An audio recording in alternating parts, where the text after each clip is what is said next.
నేను స్టేట్మెంట్ ఇవ్వాలంటే కూడా మీరు ఇవ్వలేకుండా చేశారు కాబట్టి బాధ లేదు. మళ్ళీ చెప్తున్నా, ముఖ్యమంత్రి ఈ హౌస్ కు వస్తాను తప్ప అదర్వైజ్ నాకు ఈ రాజకీయాలు అవసరం లేదు. ఇది ఒక గౌరవ సభ, ఇది గౌరవ సభ కాదు.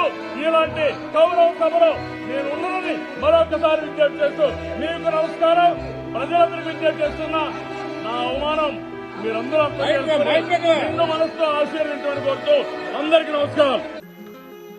నారా చంద్రబాబు నాయుడు అనే నేను శాసనసభ సభ్యునిగా ఎన్నిక అయినందున శాసనం ద్వారా నిర్మితమైన భారత రాజ్యాంగం పట్ల నిజమైన విశ్వాసం, విధేయత చూపుతానని, భారతదేశ సార్వభౌమాధికారాన్ని, సమగ్రతను కాపాడుతానని, నేను స్వీకరించబోయే కర్తవ్యాన్ని